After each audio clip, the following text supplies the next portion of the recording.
morning. So, today we have an author, an entrepreneur, a social activist, a storyteller, and a CEO of one of the biggest companies when it comes to marketing communications. Let's welcome David on 10 Minutes of Hiding Wisdom, who will enlighten us about his experience of playing so many different roles in the industry. Hi, David. How are you doing today? I'm good. I'm good. Thank you. So nice to be here with you. And it's a former CEO and Okay. the co-founder and partner in a new company, a little company called Doable, Uh named huh. after myself and my partner. My partner is Robin Dominicone and David Sable. So Doable, Doable, and Okay. our very simple positioning: no bells, no whistles. Okay. So, can you tell us about your company, what specifically it does? Yeah, sure. So I've spent my life in marketing, and we're basically a little marketing company, two people with years and years and years of experience, hopefully good experience, hopefully experience that's worthwhile for our clients. And we're not an agency. We don't pretend to be. We have no desire to be an agency, but we work alongside agencies. We bring in agencies. We bring in smart people. We had a client recently who said to me, "Is everybody you know a 10?" And I said, the great thing about no bells, no whistles is that all I have to do is bring you tens. I don't have to worry about the threes and fours who surround the tens and bigger companies and then make the average seven. So it's a great place to be. Oh wow, sounds wonderful. So, as in, like, you mentioned that you've always been into marketing. What specifically about marketing was something that you're like, okay, this is something that I want to pursue a career in? Well, the truth is, I didn't know it was called marketing until later. I was into advertising, and I wasn't even into advertising. I was just into creative pursuits. So Okay. I was the in a basketball squad where the coach picked 10 people for the team. I was the 11th.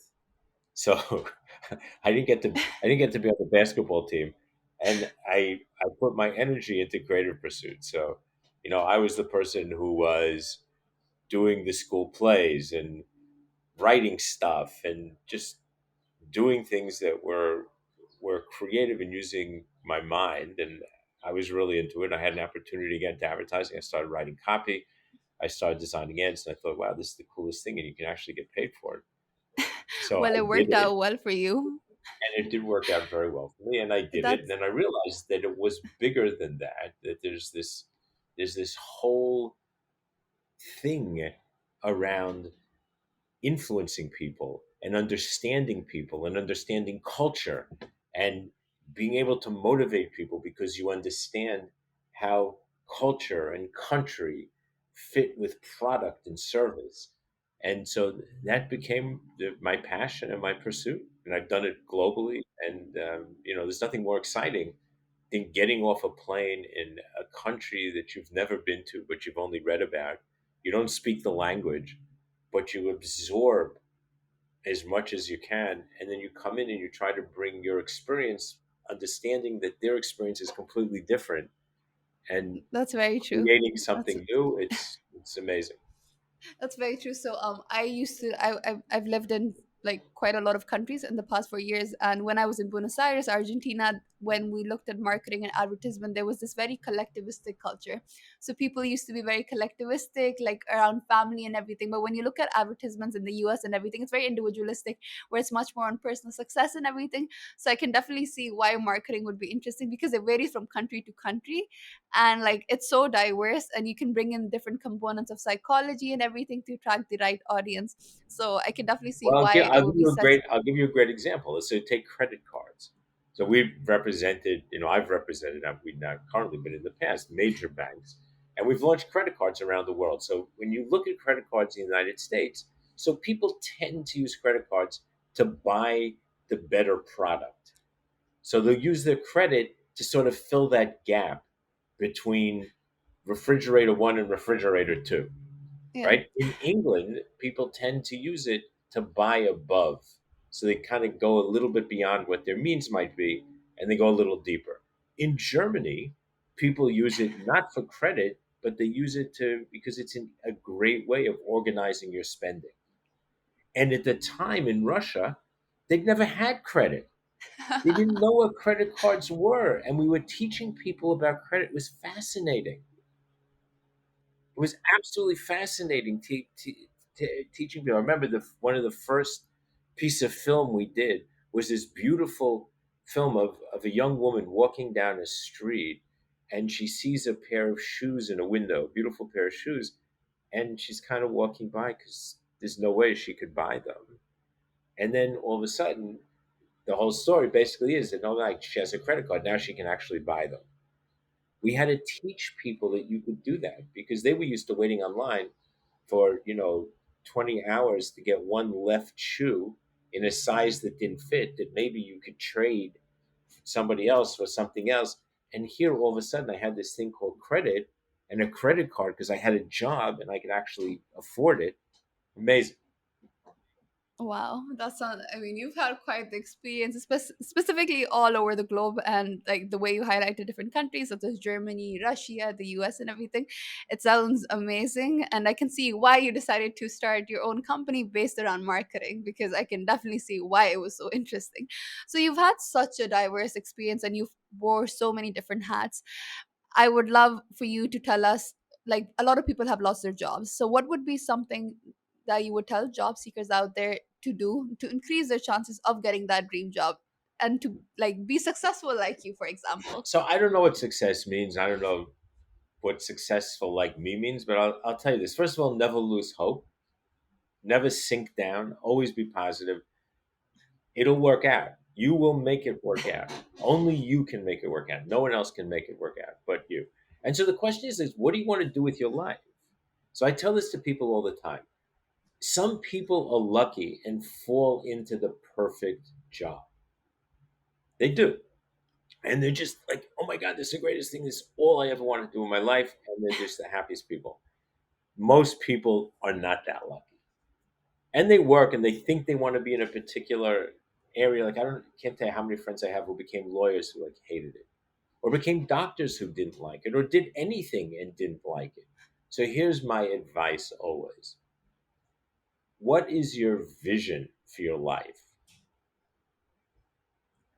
Your job is not your vision. What's your vision? What do you want to do? Do you want to do good things? Do you want to be the family man? Do you want to, or woman? Do you want to be like, what is it? What's your vision? What's the big picture? Like, go there. And then what's your mission? How are you going to get there? So, very often, people say to me, well, I just want to do good things. I don't want to take the job. So I said, well, how are you going to do good things if you don't take the job? So most of us don't get the job that cures cancer. Most of us don't get the job that changes the world, but we can use what we do to help those things happen. So my advice to people always is like, first you've got to take care of your needs. And so sometimes you just have to take a job that you don't like or isn't the best job, but it takes care of your needs, which takes off some of your pressure. And then that allows you maybe to find a better job, but maybe just as well to say, okay, it's all right. Not so bad. It's all right. I'm making money. I'm enjoying it. My family, I can feed my family. This is great. Now, let me apply my energy, not just to my job, but to other things, to my family for sure, but maybe to changing the world. And so, how can I leverage whatever job I have? And so, I always tell people in marketing, like, okay, you can always work in a soup kitchen. That's great. But think about what you do. There's 100 nonprofits out there that could use your marketing help to raise money, to make a better product, to better serve the community that they're in. So, I think that if you do that, that's a game change. That changes the way you just look at your job. It changes the way you look at yourself. It changes the way you look at everything. So take care of your needs for sure, but have a vision and use that vision to drive yourself to the next job. The second thing is, I can honestly tell you, I have never changed a job in my life for money or for title. I've never been seduced by, oh my God, this guy's going to pay me more. Like maybe it's just not, I don't want to do that. Right? A title, like what's a title? It's irrelevant. The question is, what am I doing? Not what do you call me? So, and in my career, I've moved for less money and for lower title because I thought I would learn more. And I thought, and why was learning important? Because I had a picture in my head, my vision of what I needed to learn in order to do the things that I wanted to accomplish. So that's what I always did. I never sat down and said, "Oh yeah, I'm going to be CEO of BMLY&R, the biggest in the world." Like I never thought that. It happened, and I was kind of lucky, I guess. But it's not how I approached it ever. So I think that that's critical. I think that you have to think about your vision and your mission, and just get there, and you'll get there. That's true. That's, I mean, I think as in like you put on a very realistic expectation, because I think a lot of people wait for that dream job and time goes on and everything, and then just they're just like, okay, what do I do from there? So the pressure increases, the stress increases, especially if you have a family to look after. So I think having that realistic idea and a vision and a mission specifically that drives you towards your success is something that's very important. And you would know, considering you have had a wonderful journey and you were very lucky. So thank you, David, for sharing all of that.